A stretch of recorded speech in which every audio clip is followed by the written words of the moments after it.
இன்றைக்கு நாம் இந்த யாத்திராகும் 32ஆம் அதிகாரத்தை சுருக்கமாக பார்த்து நிறைவு செய்ய இருக்கிறோம்.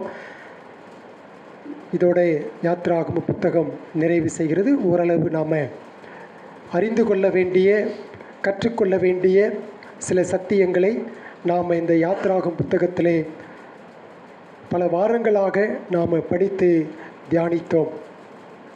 இப்போ வாசிக்க கேட்ட, அதாவது இந்த வசனங்கள் கடைசி வரை நாம் வாசிக்க வேண்டிய ஒரு பகுதி இருந்தாலும் ஒரு சில வசனங்களை மாத்திரம் நான் உங்களுக்கு வாசிக்க நாம் இப்பொழுது கேட்டோம். குறிப்பாக இந்த பகுதியிலே நாம் பார்க்கக்கூடியது இந்த 15வது வசனத்திலிருந்து கடைசி வரை நாம் பார்க்கக்கூடிய விஷயங்களை சுருக்கமாக சொல்ல வேண்டுமென்றால், பாவத்திலிருந்து மனம் திரும்ப வேண்டுவதை குறித்து இந்த இடத்திலே நாம் பார்க்கின்றோம். குற்றத்தை மாற்றி அமைக்கவோ அல்லது மற்றவர்கள் மீது பழி சுமத்தவோ அல்லது பாவத்தை குறைத்து மதிப்பிடவோ கூடாது என்பதை தான் இந்த யாத்திராகமம் பகுதி 32ஆம் அதிகாரம் 15 முதல் 29 வரையிலே நாம் பார்க்கின்றோம். பிறகு 30வது வசனத்திலிருந்து கடைசி வரை 30 to 35 உள்ள வசனங்களை என்ன பார்க்கிறோம் என்றால், நமக்கு ஒரு பதிலால் தேவைப்படுகிறார், அவர்தான் ஆண்டவராகிய இயேசு கிறிஸ்து என்பதை நாம் அந்த பகுதியை சிந்திக்கின்ற பொழுது அதை நாம் புரிந்து கொள்ள முடியும். ஆக ஏற்கனவே நம்ம 2 முக்கிய குறிப்புகளை பார்த்தோம். இந்த இஸ்ரவேல் ஜனங்கள் எப்படி விழுந்தார்களோ அதே போல் நாம் விழுந்து போகக்கூடாது என்பதை பார்த்தோம். பயங்கரமான ஒரு பாவத்தை அவர்கள் ஆரோன் மற்றும் இஸ்ரவேலர்கள் செய்ததை நாம் பார்க்கிறோம். கடவுள் உடனடியாக அவர்களை தண்டிக்கப்பட வேண்டியது. ஆனால் அவர்களுக்காக அவருடைய இஸ்ரவேலுக்கும் கடவுளுக்கும் இடையான மத்தியஸ்தனாகிய மோசே என்ன செய்தான்? அவர்களுக்காக பரிந்து பேசினான். அந்த பரிந்து பேசுதலினுடைய ஜெபத்தின் வல்லமையை நாம் பார்க்கிறோம். அந்த பரிந்து பேசுதலின் ஜெபத்தின் வல்லமையை அவன் செய்ததினாலே அந்த ஜனங்கள் காக்கப்படுவதை நாம் பார்க்கின்றோம். அதுதான் சென்ற வாரம் வரை நம்ம பார்த்தோம். இந்த பகுதியில் பார்க்கக்கூடியது ரிப்பன்ட் ஆஃப் சின், பாவத்திலிருந்து மனம் திரும்ப வேண்டும். இப்போ இந்த வாசிக்க கேட்ட இந்த 15லிருந்து 29 வரை என்ன பார்க்குறோம் அப்படி சொன்னால், முதல்ல மோசே இஸ்ரவேல் மக்களுடன் எதிர்கொள்கிறார். அதுதான் 15லிருந்து 20 வரை பார்த்தோம். ரெண்டாவதாக ஆரோன் தனது குற்றத்தை மற்றவர்கள் மீது செலுத்தி மற்றும் மனம் திரும்புவதற்கு பதிலாக பாவத்தை அவன் சிறியதாக பார்த்தான். மூன்றாவதாக சிலர் விக்கிரகத்தை விட்டு திரும்பி நாங்கள் ஜீவனுள்ள தேவாதி தேவனாகிய கர்த்தரையே ஆராதிப்போம் என்று சொல்லி மோசேயுடன் இணைவதை நாம் பார்க்கின்றோம். இதுதான் இந்த பகுதியில் நமக்கு சொல்லப்பட்டிருக்கிறது. இப்போ முதல்ல மோசே இஸ்ரவேல் ஜனங்களை எப்படி எதிர்கொள்கின்றார் என்பதை நம்ம பார்க்க வேண்டும். சரிங்களா? அதாவது மோசே 2 விஷயங்களை செய்து அந்த இஸ்ரவேல் மக்களை எதிர்கொள்வதை நாம் பார்க்கின்றோம். 2 விஷயங்களை செய்கின்றார். முதல்ல கற்பலைகளை உடைக்கின்றார். ரெண்டாவது பார்க்கின்றோம், அவர்கள் ஆராதித்த அல்லது வழிபட்ட அந்த விக்கிரக சிலையை முற்றிலுமாக அழிக்கிறார். இந்த 2 விஷயங்களின் மூலமாக இஸ்ரவேல் ஜனங்களோடு மோசே எதிர்கொள்வதை நாம் பார்க்கின்றோம். மோசே 2 கற்பலகைகளுடன் மலையிலிருந்து அவர் இறங்குறார். 2 கற்பலகைகளுடன் மலையிலிருந்து அவர் இறங்கி வரார். இப்போ அந்த கற்பலகைகள் என்னங்க இருந்துச்சு? கடவுளுடைய சட்டங்கள் எழுதப்பட்டிருந்தன. கடவுளுடைய சட்டங்கள் எழுதப்பட்டிருந்தன. 32ஆம் அதிகாரம் கடைசி வசனத்தில் நம்ம பார்க்கின்றோம், அது கடவுளுடைய கரத்திலிருந்து எழுதப்பட்டது என்று நம்ம வாசிக்கிறோம். அப்படின்னா என்ன? முதல்ல இங்கே நம்ம கற்றுக்கொள்ள வேண்டிய ஒரு பாடம் என்னன்னு சொன்னால், வேதத்தினுடைய சட்டங்கள் வேத மனிதர்களால் இயற்றப்படவில்லை, அது கடவுளால் இயற்றப்பட்டு அவரால் நமக்கு கொடுக்கப்பட்டது என்ற ஒரு சிந்தை நமக்கு எப்பொழுது இருக்க வேண்டும். அவர் மனிதர்களை கொண்டு எழுதினாலும் ஆனால் அவர் சொல்ல அவைகள் எழுதப்பட்டன என்பதை நாம் பார்க்க வேண்டும். ஒரு விஷயம் அது. இன்னொரு விஷயம் என்னன்னு சொன்னால், அந்த 10 கட்டளைகள் அல்லது தேவனுடைய மலையிலிருந்து கொடுத்த அந்த சட்டங்கள் தேவனுடைய பரிசுத்தத்தை வெளிப்படுத்துகின்றன, தேவனுடைய குணாதிசயத்தை வெளிப்படுத்துகின்றன, தேவனுடைய பரிசுத்த தன்மையை வெளிப்படுத்துகின்றன. It reveals God's holiness. அதுதான் 10 கட்டளை. கடவுளுடைய பரிசுத்தத்தையும் அவருடைய குணாதிசயத்தையும் அவருடைய தன்மையையும் இந்த கட்டளைகள் அல்லது சட்டம் வெளிப்படுத்துகிறது. ஸோ இதை வாங்கிட்டு வரும்பொழுது தான் மோசே அங்கே கடவுளுடைய சமூகத்தில் கிட்ட இருக்கிறார். இப்போ யோசுவா என்ன செய்கிறான், இப்போ மோசேயை பார்ப்பதற்காக கடவுளுடைய சமூகத்திலே மோசே இருக்கிறார், அதிலிருந்து பாதி தூரத்தில் யோசுவா இருக்கிறார். இப்போ கொஞ்சம் தூரம் யோசுவா மோசேயை பார்க்கும்படியாக சற்று தூரம் அவர் செல்கின்றார். அப்போ பாதி தூரம் சென்று அவர் மோசேக்காக காத்திருந்தார். ஏன்னா கீழே பயங்கரமான சத்தம், நம்ம ஏற்கனவே சொன்னோம், அது போரில் இஸ்ரவேல் ஜனங்கள் வெற்றி பெற்ற சத்தமா இல்லை என்னன்னு யோசுவாவுக்கு தெரியல. அதை அவன் மோசேக்கு அறிவிக்கிறான். அப்படிப்பட்ட ஒரு சூழ்நிலை பார்க்கிறோம்.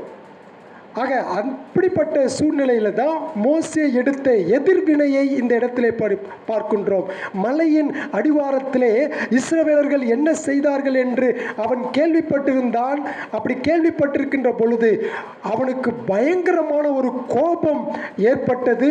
ஆகவே அந்த கோபத்தினாலே அவன் என்ன செய்கின்றான், தன்னுடைய கரத்தில் வைத்திருந்த அந்த 2 கற்பலகைகளை அதே இடத்திலே போட்டு உடைத்து அவைகளை சுக்குநூறாக்கிவிட்டான். அது ஒரு விஷயம். 2வது விஷயம் என்ன அப்படின்னா, அவன் அங்கிருந்து வந்து அந்த சிலையை கூட அவனால் என்ன பார்க்க கூட முடியல, ஒரு கணம் கூட அவனால் அதை பொறுத்து கொள்ள முடியவில்லை. உடனே அதையும் சுக்கு நூறாக்கி அதை தூள் தூளாக்கி அதை, அதாவது இஸ்ரவேல் ஜனங்களுக்கு குடிக்கக்கூடிய அந்த தண்ணீரில் அதை கலந்து அதை அவர்கள் குடிக்கும்படியாக அவன் செய்வதை இந்த இடத்திலே நாம் பார்க்கின்றோம். ஒருவேளை இதை படிக்கின்ற பொழுது நமக்கு மோசே பயங்கரமான ஒரு இமோஷனல் ஆகி மிகப்பெரிய ஒரு கோபக்காரனாக மாறிவிட்டான், இப்படியெல்லாம் செயல்படுகின்றானே என்று நாம் நினைக்கலாம். ஆனால் இங்கே பாவமாக அவன் நடந்து கொண்டதாக எனக்கு தெரியல. அவன் கடவுளுடைய வைராக்கியத்திலே இந்த இடத்திலே அவன் செயல்பட்டான். அப்படிதான் நான் யோசிக்கிறேன். ஆவியானவர் அப்படிதான் எனக்கு சிந்திக்க வைக்கிறார். ஏனென்றால் அவன் கோபத்திற்காக ஒரு பொழுதும் கண்டிக்கப்படவில்லை. அவன் கோபப்பட்டது எனக்கு தெரிஞ்சு நீங்கள் என்ன ஆகும் புத்தகத்தில் வாசிக்கலாம். கண்மலையை பார்த்து பேசுப்பார், முதல்ல பேசினார், அது ஒரு முறை. 2வது முறை கண்மலையை பார்த்து நீ பேசினார். இந்த இஸ்ரவேல் ஜனங்கள் அவனோட டென்ஷன் ஆகினால அவன் கோபத்தில் என்ன செஞ்சான், அடித்தான். கண்மலையை பார்த்து பேசு என்று சொன்ன கர்த்தருடைய வார்த்தைக்கு அவன் கீழ்ப்படியாமல் கோபப்பட்ட அந்த ஒரு இடம்தான். அந்த ஒரு இடத்தை தவிர நான் வேற எங்கேயும் அவன் கோபப்பட்டதாக வேதத்தில் நம்ம பார்த்தது இல்லை. வேதமும் அவனை குறித்து எங்கேயும் சொல்லலை. ஆகவே இந்த இடத்துல அவனுக்கு ஏன் இப்படிப்பட்ட கோபம் வந்துச்சுன்னா, இந்த 10 கட்டளைகளை யாத்திராகம் 20ஆம் அதிகாரத்தில் கடவுள் சொல்ல சொல்ல அதை அவன் சொல்லிகிட்டே இருக்கிறான். இப்போ வந்து எழுதுறது, அப்போ வந்து சொல்ல சொல்ல ஜனங்களுக்கு சொல்கிறான், என்னையன்றி உனக்கு வேறு தேவர்கள் உண்டாயிருக்க வேண்டாம், மேலே வானத்திலும் கீழே பூமியிலும் பூமியின் கீழ் தண்ணீரிலும் யாதொரு விக்கிரகத்தையாகலும் சொருபத்தியாகலும் நீ உனக்கு உண்டாக்க வேண்டாம், அவைகளை நமஸ்கரிக்கவும் சேவிக்கவும் வேண்டாம் என்று தெளிவாய் கடவுளுடைய சட்டம் எழுதி கொடுத்த பிறகும் கூட அந்த ஜனங்கள் இப்படி செய்வதனாலே அவன் கோபமடைந்து அதை சுக்கு நூறாக்கி அதை தண்ணீரிலே கலந்து எல்லாரும் குடிக்கும்படி செய்தான். கடவுளுடைய சட்டத்தை அவங்க மீறிட்டாங்க அப்படின்ற ஒரு வைராக்கிய கோபம் அது அவனில் வெளிப்பட்டது. அப்படி தான் என்னால் பார்க்க முடிகிறது. நீங்கள் எப்படி பார்க்குறீங்கன்னு எனக்கு தெரியல. ஆகவே கடவுளுடைய வார்த்தைக்கு, கடவுளுடைய சட்டத்திற்கு, கடவுளுடைய கீழ்ப்படியாத பொழுது நம்முடைய சிந்தனை பிள்ளைகள் மீதோ மற்றவர்கள் மீதோ கடவுளுடைய வார்த்தைக்கு கீழ்ப்படியாத பொழுது எப்படிப்பட்ட காரியங்கள் தோன்றுகிறதாக, உருவாகுகிறதாக இருக்கிறது என்பதை நாம் சிந்தித்து பார்க்க வேண்டும். ரெண்டாவது, இந்த 10 கட்டளையை அவன் 2 கற்பனையிலேருந்து எழுதிட்டு வந்தான். அதே இடத்துல சுக்குநூறாக்கி போட்டான் மோசே. அதாவது புத்தகத்தில் படிச்சிருக்கிறேன், ஆபிரகாம் லிங்கன் எழுதிய ஒரு கடிதம் $3,00,000 ஏலத்துக்கு போனதுன்னு நான் படிச்சிருக்கிறேன் ஒரு புத்தகத்தில். அந்த லெட்டரில் என்ன இருக்குதுன்னு நான் படிக்கலை. ஆனால் $3,00,000 அமெரிக்க டாலருக்கு அது விற்றதாக நம்ம பார்க்கின்றோம். அப்படி என்ன எழுதியிருப்பாருன்னு எனக்குன்னு தெரியல. அவ்வளவு ஒரு விலை உயர்ந்த பணத்திற்கு அது ஏலத்துக்கு போச்சான். ஒரு சாதாரண மனிதன் ஆபிரகாம் லிங்கன் எழுதிய அந்த கடிதமே $3,00,000 ஏலத்துக்கு அது போகும் என்றால், கடவுளுடைய விரலினால் எழுதி கொடுக்கப்பட்ட இந்த கட்டளைகள் எவ்வளவு விலை மதிக்க முடியாததாக, எவ்வளவு விலை பொருந்தியதாக காணப்படும் என்பதை நீ யோசிப்பார். ரொம்ப ஆச்சரியமாக இருக்கு இல்லைங்களா? கடவுளுடைய, அதுதான் கடவுளுடைய தேவனுடைய விரலினால் எழுதப்பட்டது. அதுதான் யாத்ராகமம் 31:18 நாம் படிக்கின்றோம். ஆக கடவுளுடைய கட்டளைகளை அவன் உடைத்த பொழுது என்ன பார்க்கிறோம்? அது பாவத்தின் தீவிரத்தை அடையாளப்படுத்துகிறது. எந்த அளவுக்கு இந்த ஜனங்கள் அந்த பாவத்தை செய்திருப்பார்கள் என்று அவனால் கற்பனை பண்ணி பார்க்க முடியவில்லை. அதாவது என்னப்பா மோசேக்கு இந்த நியாயமான கோபம் என்னன்னா, இஸ்ரவேலர்கள் கடவுளோடு செய்த உடன்படிக்கையை அவர்கள் முறித்து கொண்டார்கள். அது ரொம்ப இன்டென்சிவாக போயிடுச்சு. அதனால தான் அவனுக்கு பயங்கரமாக கோபம். அந்த கடவுளுடைய கரத்திலிருந்து பெற்றுக்கொண்ட அந்த வார்த்தை எவ்வளவு மகிமையானது, பரிசுத்தமானது, அது அவருடைய குணாதிசயத்தை காட்டுகிறது என்பதை வாயினாலே இதுக்கு முன்பாக அவர்கள் அந்த ஜனங்களிடத்தில் சொல்லியிருக்கிறார். அந்த வார்த்தை அவர்களிடத்தில் அது கேட்காம, அது செயல்படாமல் இவர்கள் இருக்கிறார்களே, மற்றவங்களை குறித்து பிரச்சனை கிடையாது, இவர்கள் அப்படி இருக்கிறார்களே என்பது குறித்து தான் அவனுக்கு பயங்கரமான ஒரு கோபம். சரிங்களா? அடுத்து என்ன பார்க்கிறோம்? இந்த மலையின் அடிவாரத்தில் தான் இஸ்ரவேல் ஜனங்கள்லாம் இருக்காங்க. மலையினுடைய அடிவாரத்தில் இருக்கிறார்கள். 19வது வசனத்தின்படி ஏன் மலையின் அடிவாரத்தில் இருக்காங்க? கடவுளை ஆராதிக்க, கடவுளை வழிபட, கடவுளை துதிக்க. அதற்காக தான் அவர்கள் அதிகாரப்பூர்வமாக அந்த இடத்துல கூடியிருக்கிறார்கள். அந்த மலையின் அடிவாரம் என்பது இன்னொரு வகையில் சொல்ல வேண்டும் என்றால், கடவுள் அவர்களை சந்திக்கக்கூடிய ஒரு இடம்.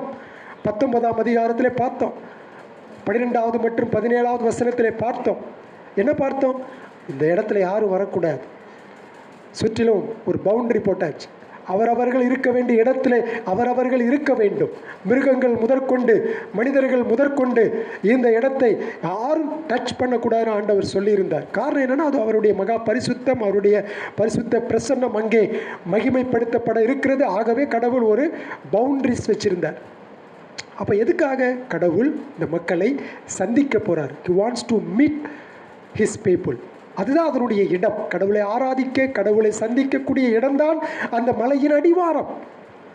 அப்படிலாம் இருக்கின்ற பொழுது மோசே கடவுளை, இந்த மக்கள், கடவுள் இந்த மக்களை சந்திக்க போகிறார், இந்த மக்கள் கடவுளை சந்திக்க போகிறாங்க.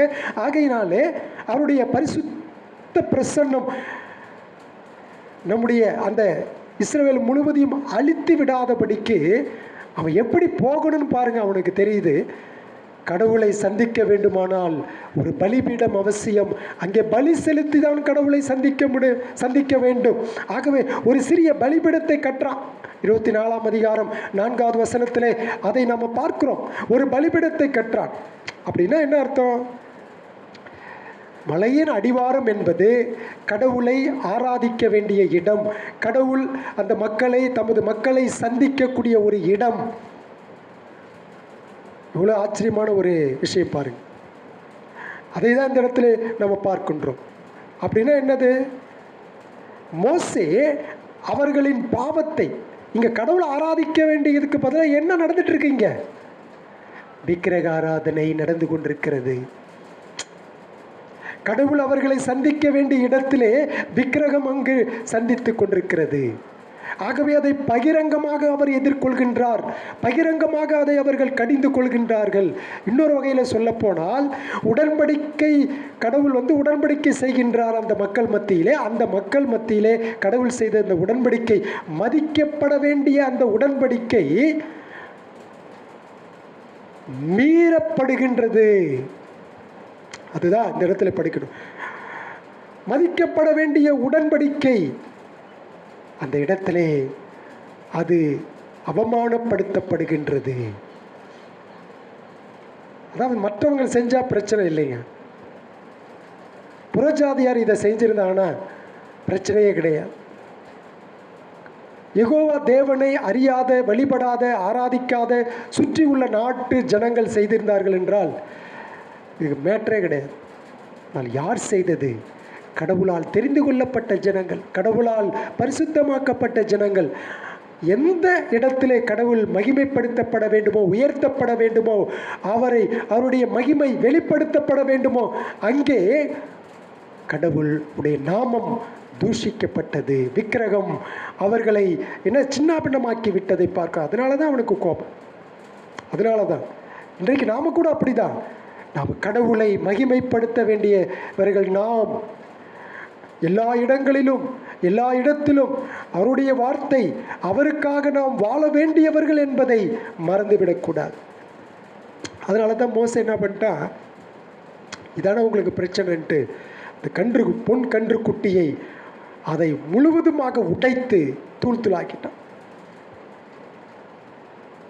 அதுதான் 32ஆம் அதிகாரம் 20வது வசனத்திலே நாம் படிக்கின்றோம்.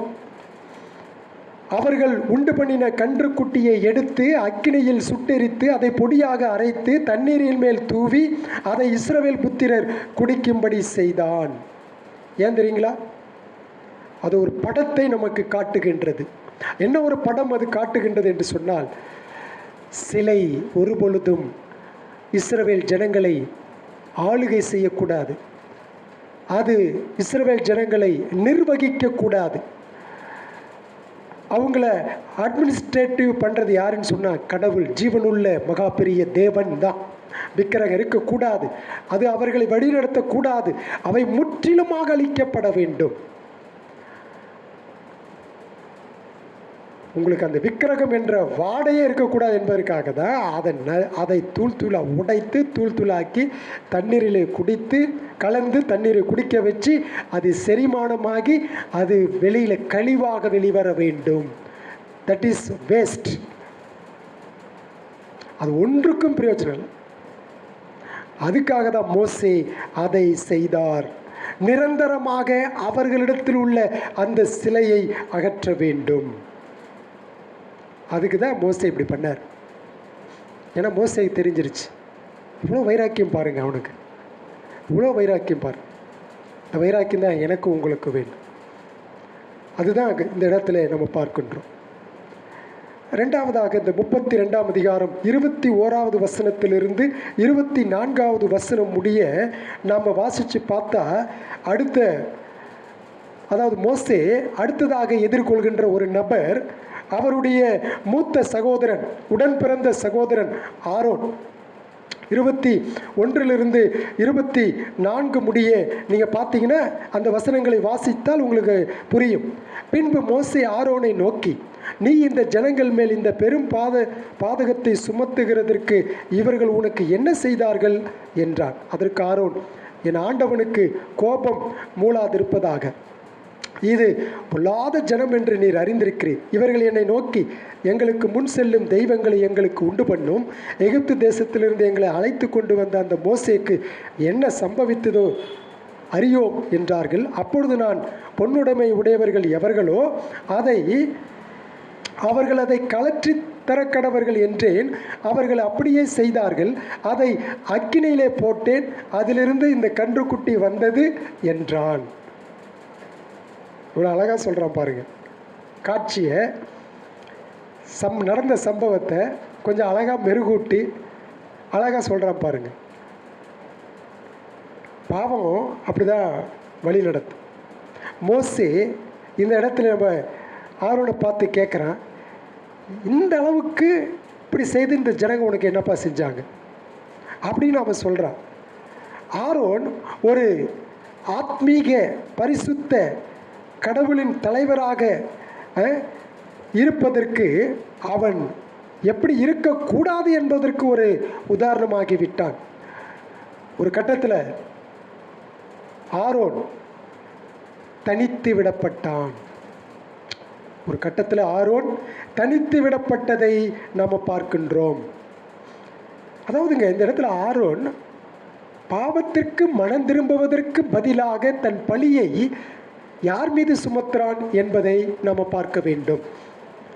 இது ஆதியிலே ஏதேன் தோட்டத்திலே ஆதாம் ஏவாள் பாவம் செய்த பிறகு கடவுள் அவர்களை சந்திக்கிறார். அப்படி சந்திக்கின்ற பொழுது ஆதாமு கேட்டால், நீர் எனக்கு கொடுத்த மனைவி ஏவாள் தான். ஏவாளை கேட்டால், சர்ப்பம் என்னை வஞ்சித்தது. இப்படி ஒருத்தர் மீது ஒருவர் பழியை சுமத்துவது நாம் ஆதியிலிருந்தே பார்த்து கொண்டே வருகின்றோம். இது அதே போல தான் ஆரோன் இங்கு செய்கின்றார். அவர் பழியை மாற்றினார். அதாவது பழியை மக்கள் தீமையாயிட்டாங்க, மக்கள் தீமையாக இருக்கிறாங்க, அதனால அந்த பழி அவங்க மேலே சுமத்தான். அது இயல்பு தான். யாருமே நானாக கூட சில நேரங்களில் இது தவறு நான் செய்தேன் என்று வெளிப்படையாக ஒப்புக்கொள்வதற்கு நம்ம என்ன செய்வோம்? தயங்கும். ஆனால் உண்மை அதில்லை. கடவுளுடைய பிள்ளைகள் எப்பொழுதுமே தவற்றை பாவத்தை ஒத்துக்கொள்ள வேண்டும். ஆம், நான் பாவம் செய்து விட்டேன், தவறு செய்து விட்டேன், என் மீது தான் தப்பு அப்படின்னு எப்போ நாம் அறிக்கை செய்கிறோமோ, அது கடவுளுக்கு முன்பாகவும் சரி, அல்லது பகிரங்கமாகவும் சரி, அல்லது என்னுடைய மனைவிக்கு முன்பதாகவும் சரி, அல்லது என்னுடைய பிள்ளைகளுக்கு முன்பதாகவும் சரி, அதுவே ஒரு ஆவிக்குரிய அடையாளமாகும். எஸ், நான் தான் தப்பு பண்ணிட்டேன். இப்போ எடுத்து ஆல் ஆஃப் அ சடன் நம்ம டக்குன்னு என்ன சொல்லுவோம்? இல்லை இல்லை இல்லை, நான் அப்படி தான் ஆரம்பிப்போம். அப்புறம் கொஞ்சம் நேரம் கழித்து தான் என்ன செய்வோம்? ஆமாம், சரி, இப்படி தான் தப்பு பண்ணிட்டேன், இது என்னுடைய தவறு தான் அப்படின்னு 1 மணி நேரம் 2 மணி நேரம் ஆகும் அதை ரியலைஸ் பண்ணுறது. ஆனால் உண்மையிலேயே சில நேரங்களில் தப்பை செய்யாமட்டி கூட, அம்மா நான் தான் செஞ்சுட்டேன், இப்போ என்னது பிரச்சனை முடிஞ்சிடும் பார்த்துங்க. தப்பு நீங்கள் செஞ்சிருக்க மாட்டீங்க, ஆனால் நீங்களே செஞ்சதாக ஒத்துக்கொண்டாலும் பிரச்சனை சால்வ் ஆகிடும். ஆனால் இந்த இடத்துல பார்க்கின்றோம், அவன் பழியை மாற்றுகின்றான். அவன் சொல்கிற விஷயத்தை கவனிங்க. மோசே, உனக்கு ஒன்று சும்மா இருக்கு, உனக்கு தெரியாது, நீ மாட்டு விட்டுட்டு போயிட்டேன். எத்தனை நாள்? 1 நாளா 2 நாளா? 40 நாள். இங்கே எல்லாம் பிரச்சனை ஆயிடுச்சு. நாங்கள் பட்ட கஷ்டம் எனக்கு தான் தெரியும், உனக்கு தெரியாது. நீ மேலே போயிட்ட, உனக்கு எதுவுமே தெரியாது. ஆமாம், இப்போ இப்படி கோவப்படுறீங்க.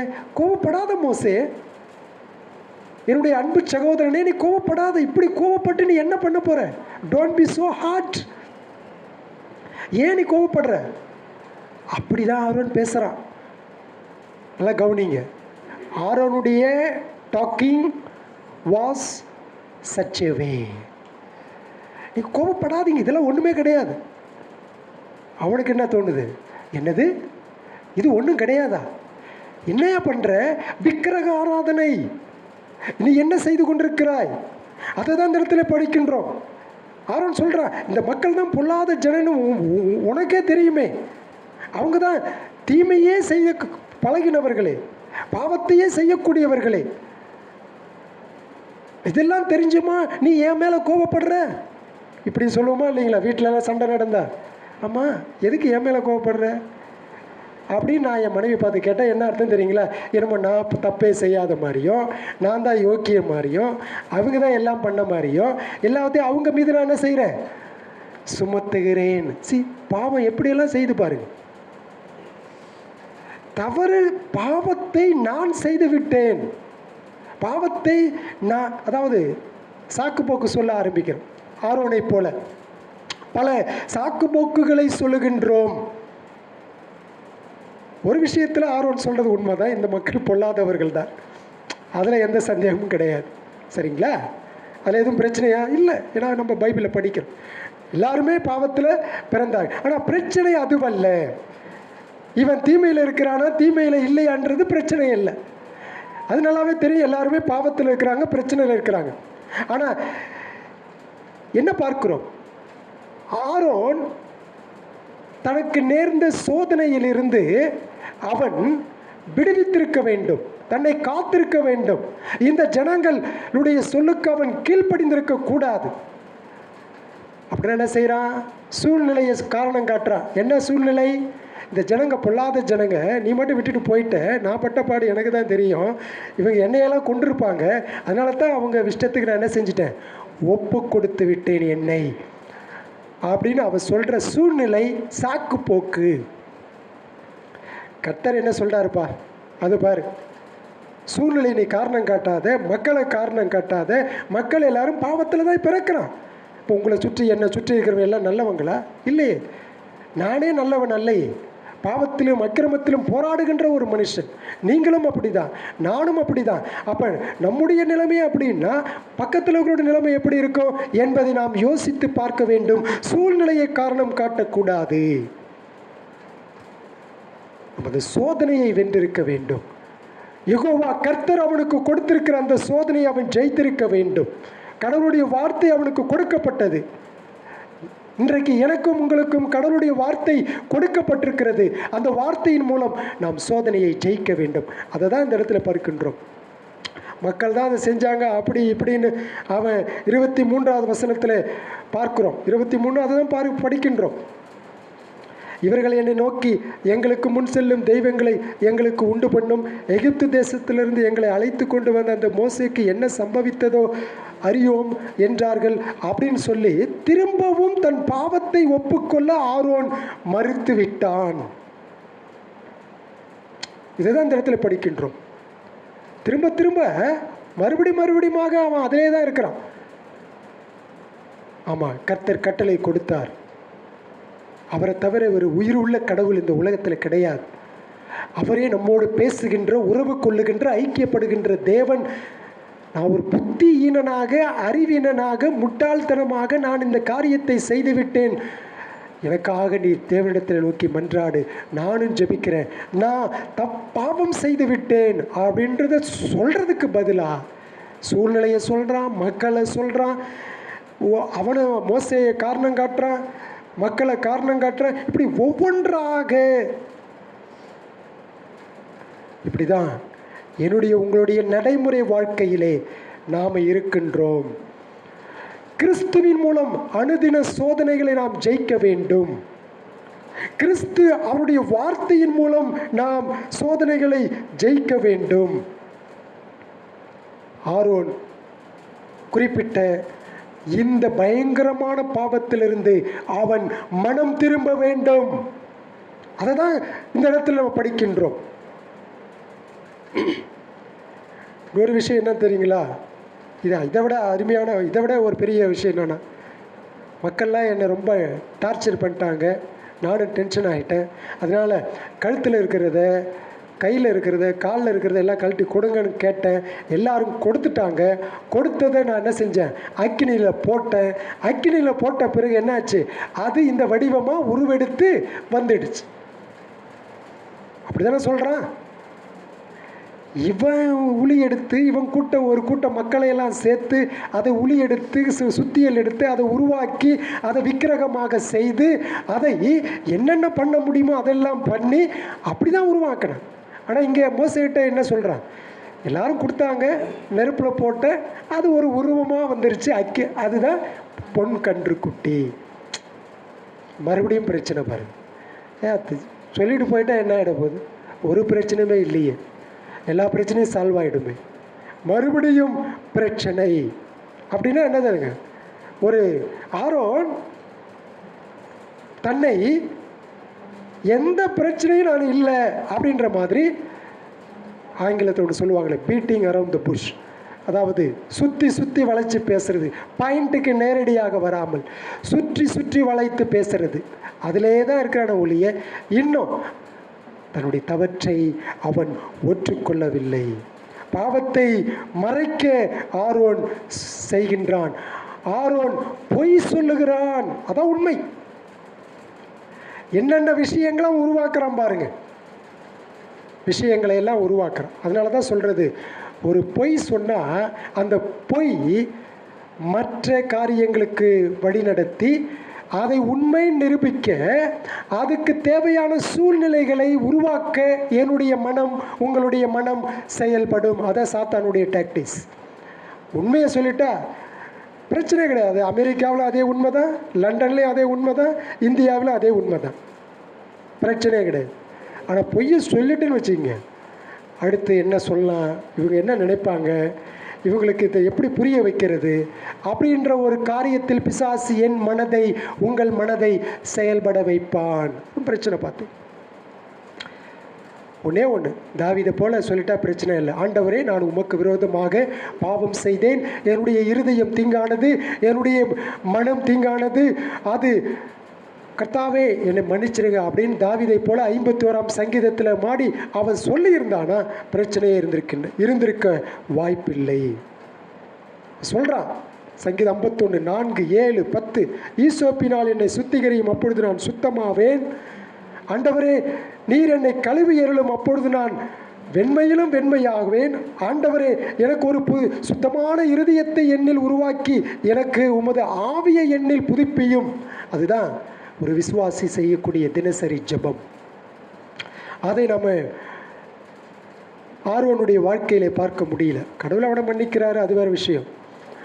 ஆனால் அவனை எங்கெங்கெல்லாம் சுற்றி சுற்றி சூழ்நிலைகள்லாம் உருவாக்கி வரான்னு பாருங்கள். அதனால தான் நீதிமொழிகள் 28:13 படிக்கிறோம். இங்கே பாருப்பா, பியானோ இங்கே கவனி, பியானோ, தன் பாவங்களை மறைக்கிறவன் வாழ்வடைய மாட்டான், அவைகளை அறிக்கை செய்து விட்டு விடுகிறவனோ இரக்கம் பெறுவான். மனப்பாடம் பண்ண வசனம், மனப்பாடம் பண்ண வேண்டிய வசனம், அதுதான் இந்த இடத்துல படிக்கின்றோம். அதை தாவீது பெற்றுக்கொண்டான், ஆனால் ஆரோனுடைய வாழ்க்கையில் இல்லை. இப்போ 32ஆம் அதிகாரம் 25 29 வரை நம்ம இந்த இடத்துல என்ன பார்க்கிறோம் என்று சொன்னால், கடவுள் பக்கம் யாருப்பா அப்படின்னு மோசே கேட்குறான். யாரெல்லாம் கடவுள் பக்கம்? விக்கிரகத்துக்கு போனவங்க போட்டோம், இப்போ ஒரு முடிவுக்கு வாங்க. கடவுள் பக்கம் யார்? 25 29 வரை அதை தான் நாமே வாசிக்கின்றோம். ஜனங்கள் தங்கள் பகைவருக்குள் அவமானப்படத்தக்கதாக ஆரோன் அவர்களை நிர்வாணமாக்கி இருந்தான்.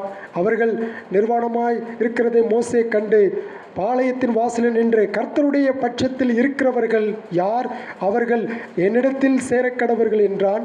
அப்பொழுது லேவியின் புத்திரர் எல்லாரும் அவனிடத்தில் கூடி வந்தார்கள். அதாவது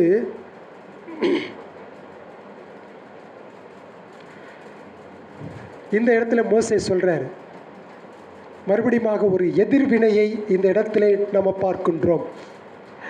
இதன் பின்னணியில் உள்ள காரணத்தை நாம் சரியாக விளங்கிக் கொள்ள வேண்டும். அதாவது விக்கிரக ஆராதனை செய்பவர்களை தேசத்தில் விட்டு செல்வது சத்தியத்தை பாதுகாக்கவும் எதிர்கால சந்ததியினர் ரட்சிப்பை அது கேள்விக்குறியாக்கும்.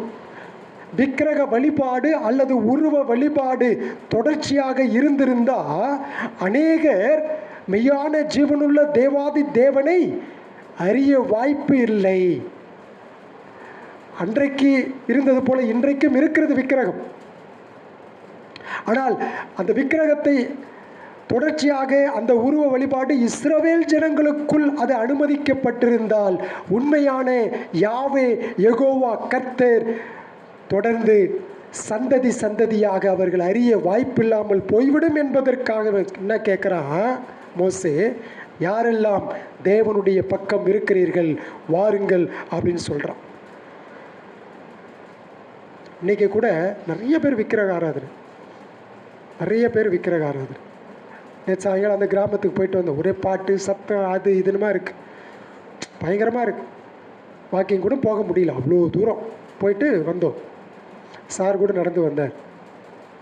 அப்போ ஜெபம் பண்ண, ஆண்டவரே இவ்வளோ ஒரு மூட நம்பிக்கை, ஒரு நம்பிக்கையில் வருஷம் அதை செஞ்சுக்கிட்டே இருப்பான். இந்த வருஷம் முடிஞ்சால் அடுத்த வருஷம் அது செஞ்சது தான் திரும்ப திரும்ப ரொட்டீனாக, ஒன்றும் புதுசாலாம் ஒன்றும் கிடையாது. அதே தான். அவனுக்கு நம்பிக்கை கிடையாது, அவனுக்கு செத்து போனால் எங்கே போகணும் ஒரு இது கிடையாது, அவனுக்கு இயேசுனா யாருன்னு தெரியாது, நித்திய ஜீவன்னா என்னன்னு தெரியாது, தான் பாவியா நல்லவனா கெட்டவனான்னு எதுவுமே தெரியாது. ஏதோ வரம் போகிறேன்னு சொல்லிட்டு இருப்பான். ஆனால் எல்லாமே இருக்குது அவன்கிட்ட, நம்மகிட்ட கூட கிடையாது. அவன்கிட்ட எல்லாமே இருக்குது. பணம் இருக்குது, அது இருக்குது, இது இருக்குது, ஜாலியாக இருக்கிறான், சந்தோஷமாக இருக்கிறான், ஆடுறான், பாடுறான், குதிக்கிறான், என்னென்னமோ செய்கிறான். விக்கிரக ஆராதனை வைத்துக்கொண்டு என்னென்னமோ நடனம் ஆடுறார்கள், என்னமோ செய்கிறார்கள், என்னென்னமோ செய்யணும், எல்லாம் செய்கிறான். இவர்களுக்கு சுவிசேஷம் அறிவிப்பது யார்? இயேசுவை பற்றி சொல்கிறது யார்? நம்ம நல்லது சொன்னால் நம்மளை என்ன செய்கிறான்? அதெல்லாம் இருக்கட்டும், ஒரு பக்கம் போங்க அப்படின்றான். அதெல்லாம் இருக்கட்டும் அப்படின்னு நம்மளை கேலி கிண்டல் செய்கின்றான். ஆக விக்கிரக ஆராதனை தொடர்ந்தால் மக்களுக்கு நித்திய ஜீவன் பெற வாய்ப்பில்லை.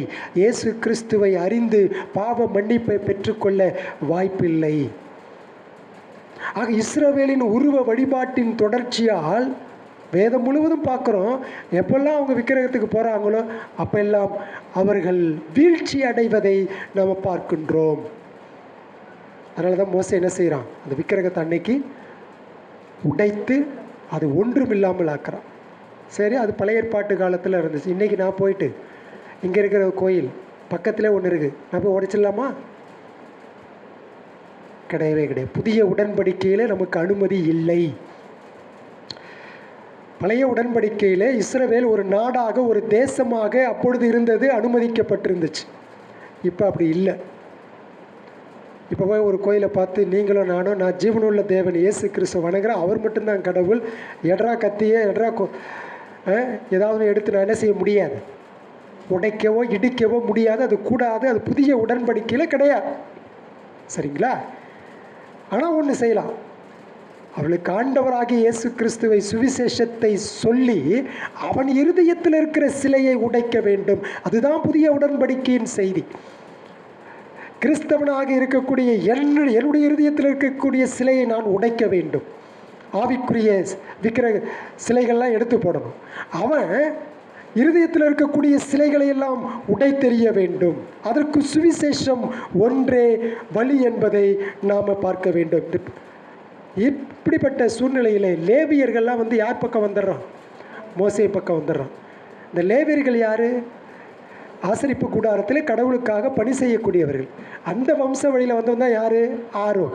ஆரோன் தான் இப்போ என்ன செஞ்சான்? அந்த பாவத்தை செஞ்சான். அப்போ ஆரோன் வந்துட்டாலே ஒரு கூட்ட ஜனங்கள்லாம் என்ன செஞ்சுருவாங்க? வந்துடுவான். அப்போ அவன்தான் வர வேண்டியவன். ஆகவே ஆரோன் வந்தாச்சு, அவனை சேர்ந்தவர்கள் வந்தாச்சு. யாரெல்லாம் விக்கிரக ஆராதனை செய்தார்களோ கத்தி எடுத்து வெட்டுறான். லேவியர்கள் போனால் எல்லாரையும் என்ன செஞ்சா? வெட்டினா. 3000 ஆண்களை அன்றைக்கு கொலை செய்தார்கள். யாத்திராகமம் 12ஆம் அதிகாரம் நினைக்கிறேன், அல்லது 14ஆம் அதிகாரம் நினைக்கிறேன்.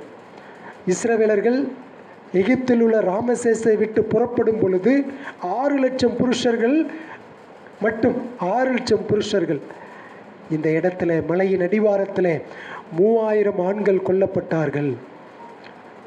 அதை டிவைட் பண்ணி பெர்சன்டேஜில் போட்டு பாருங்கள். 0.05% ஆஃப் மென் வேர் கில்டு. 0.05%. 6 லட்சம் புருஷர்களில் இப்போ 3000 பேர் அவுட் ஆகிட்டோம்.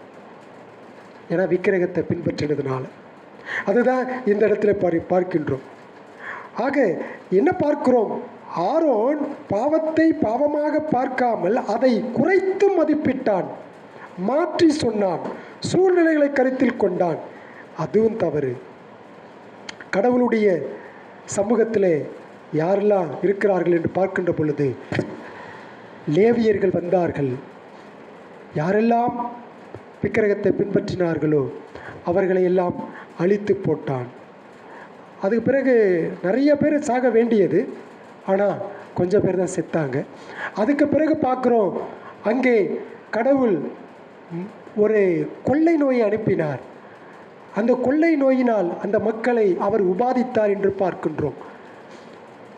கடைசி வசனத்தில் அதை நாம் பார்க்கின்றோம். கடைசியாக நாம் இந்த பகுதியில் பார்க்கிறது என்னன்னு சொன்னால், see our need for a substitute. எனக்காக உங்களுக்காக ஒரு பதிலால் தேவைப்படுகிறது. நல்லா பாருங்க, இந்த இடத்துல இந்த சூழ்நிலையில் மோசே ஜனங்களுக்காக பரிதபித்தான், ஜனங்களுக்காக முறையிட்டான், ஜனங்களுக்காக வேண்டுதல் செய்தான். ஆனால் ஜனங்களுக்காக தன்னுடைய உயிரை அவனால் என்ன செய்ய முடியல, கொடுக்க முடியவில்லை. காரணம் என்ன தெரியுங்க? மோசேயும் பாவத்திலே பிறந்தவன். நமக்கு மிகப்பெரிய ஒரு பதிலால் தேவைப்படுகிறது. அந்த பதிலால் பாவமே செய்யாத ஆண்டவராகிய இயேசு கிறிஸ்து. அவர் பாவம் செய்யாததினாலே, பாவத்திலே பிறவாததினாலே, அவர் பரிசுத்தமாக இருந்ததினாலே தேவ கோபத்தை தான் ஏற்றுக்கொண்டு சிலுவையிலே அவர் நமக்காக இரத்தம் சிந்தி மரித்தார். அதைதான் இந்த இடத்துல படிக்கின்றோம். அதாவது 34ஆம் வசனத்திலே மோசேயை பயணத்தை தொடரும்படி தேவன் கூறினார். ஆனால் அவர்களின் அந்த விக்கிரக வழிபாடு முழு அழிவை அந்த இடத்திலே விளைவிக்கவில்லை. இங்கே சொல்லப்பட்ட தண்டனை பிற்காலத்தில் கூட அது அவர்களுக்கு கிடைத்திருக்கிறதற்கு வாய்ப்பு இருக்கின்றது. ஆக இதிலிருந்து நமக்கு என்ன தேவைப்படுகிறது என்றால், இந்த 32ஆம் அதிகாரம் என்ன கிளைமேக்ஸுக்கு நம்மை கொண்டு போகிறது என்றால், எல்லோரும் கிறிஸ்துவிடம் வர வேண்டும். அவரே எனக்கும் உங்களுக்கும் ஒரு பதிலால் மரணத்தை அவர் செய்திருக்கின்றார். அதாவது கடவுளுக்கும் மனிதர்களுக்கும் இடையே பாவம் செய்யாத ஒரு மத்தியஸ்தர் ஆண்டவராகிய இயேசு கிறிஸ்து. மோசே பாவியாக இருந்ததால் அந்த ஜனங்களுக்காக அவன் மரிக்க முடியவில்லை. மற்றவர்களின் பாவத்திற்காக கடவுள் ஒருவரை அனுமதிக்க நேர்ந்திருந்தால் அவர் பாவம் செய்யாதவராக இருந்திருக்க வேண்டும். ஆனால் உலகத்தில் அப்படி யாருமே இல்லை. அவர் ஏற்றுக்கொள்ளக்கூடிய ஒரே பலி பாவத்தால் கரைபடாத ஒரு பரிபூர்ணமான இயேசு கிறிஸ்துவின் பலி. அதை மோசேயால் செய்ய முடியாது, ஆனால் கிறிஸ்துவால் செய்ய முடியும். செய்து முடித்தார். அதனால தான் அந்த மக்களுடைய பாவ பரிகாரத்திற்கு மோசே எதுவுமே செய்ய முடியவில்லை. ஆகவே இந்த 32ஆம் அதிகாரம் முழுவதும் நமக்கு ஒரு பெரிய யதார்த்தத்தை நமக்கு அது சுட்டி காட்டுகிறது. அந்த யதார்த்தம் என்னவென்றால், நீங்களும் நானும் போக வேண்டிய இடம் ஆண்டவராகிய இயேசு கிறிஸ்து என்கின்ற பதிலால். அவரே எனக்காக உங்களுக்காக கல்வாரி சிலுவையிலே மரித்து அடக்கம் பண்ணப்பட்டு உயிர்த்தெழுந்த தேவன். அந்த இயேசுவை நீங்கள் விசுவாசிக்க வேண்டும். அந்த இயேசு கிறிஸ்துவின் பக்கம் நீங்கள் மனம் திரும்ப வேண்டும். எப்படிப்பட்ட விக்கிரக ஆராதனை, எப்படிப்பட்ட பாவிகளாக இருந்தாலும் இயேசு கிறிஸ்து வானவர் மன்னிக்கிற தேவாதி தேவனாக இருக்கிறார். கடவுள் தமது குமாரன் மூலம் இந்த உலகத்தை பார்த்து கொண்டிருக்கிறார். இல்லாட்டா எப்பொழுதே உலகம் இன்றைக்கு மரித்து நரகத்துக்கு போய்விடும். அவர் நாள்தோறும் பாவியின் மீது சினம் கொள்ளுகிற தேவன் என்று பார்க்கிறோம். அப்படின்னா என்ன ஆயிருக்குங்க? எல்லாரும் டக்கு டக்கு டக்கு டக்குன்னு போயிட்டே இருக்க வேண்டியதுதான். கடவுளுடைய மாபெரும் கிருபை குமாரன் இயேசு கிறிஸ்துவின் மூலம் இன்றைக்கு பொதுவான கிருபையில் மக்கள் பாதுகாக்கப்பட்டிருக்கிறாங்க. விசேஷித்த கிருபையினாலே நீங்களும் நானும் பாதுகாக்கப்பட்டிருக்கிறோம். அதை தான் நம்ம இந்த இடத்துல படிக்கின்றோம். ஆக நமக்காக, உங்களுக்காக, எனக்காக ஒருவர் பரிந்து பேசி கொண்டிருக்கிறார். அவர் சிலுவைக்கு ஏறினார். விக்கிரக ஆராதனைக்காரர்களாகிய நமக்கு நாம் அடைய வேண்டிய தண்டனையை அவர் சுமந்தார். நம்முடைய பாவங்கள் மறைக்கப்பட வேண்டும், அழிக்கப்பட வேண்டும், ஒழிக்கப்பட வேண்டும் என்பதற்காக அவர் பாவத்தின் தண்டனையை, பாவத்தின் சாபத்தை நமக்கு பதிலாக கிறிஸ்து ஏற்றுக்கொண்டார். இயேசு என்ன தெரியுமா சொல்றாரு? உங்களுக்காக நான் என் உயிரை பிதாவாகிய கடவுளுக்கு முன்பதாக செலுத்தினேன். நானே நல்ல மேய்ப்பன், நல்ல மேய்ப்பன் ஆடுகளுக்காக தன் ஜீவனை கொடுக்கிறேன் என்று சொன்னார். இதுதான் 32ஆம் அதிகாரம் கிளைமேக்ஸ் நம்மளை கிறிஸ்துவனிடத்திலே கொண்டு போய் விடுகிறது. கிறிஸ்துவே எனக்கும் உங்களுக்கும் பதிலால் மரணம். கிறிஸ்து என்கின்ற மத்தியஸ்தர் தினந்தோறும் என்னுடைய உங்களுடைய வாழ்க்கைக்கு தேவைப்படுகிறார். அவர் இல்லாமல் நானும் இல்லை, நீங்களும் இல்லை, அவருடையவர்கள் யாரும் இல்லை. எல்லாம் கிறிஸ்துவே, எல்லாம் கிறிஸ்துவே, எல்லாம் அவரே. ஆகவே தான் ஆண்டவருக்கு நாம் நன்றி செலுத்த வேண்டும். மோசையால் செய்ய முடியாது, எந்த மனுஷனாலும் பழைய ஏற்பாட்டில் சரி செய்ய முடியாது. பாவமே செய்யாத கிறிஸ்து ஒருவர் மட்டுமே எனக்காக உங்களுக்காக சிலுவையிலே மரித்து அடக்கம் பண்ணப்பட்டு உயிர் தெழுந்து இப்பொழுதும் பரிந்து பேசி கொண்டிருக்கிறார். திரும்பவும் வரப்போகிறார். அவரை விசுவாசியாதவர்கள் விசுவாசிங்க, விசுவாசித்தவர்கள் உங்களுடைய இருதயத்தில் இருக்கிற விக்கிரக ஆராதனையை நாம் ஒழிக்க வேண்டும், அழிக்க வேண்டும். அப்படிப்பட்ட கிருபையை கடவுள் எனக்கும் உங்களுக்கும் ஆவியானவர் மூலம் செயல்படுத்துவாராக. ஆமீன்.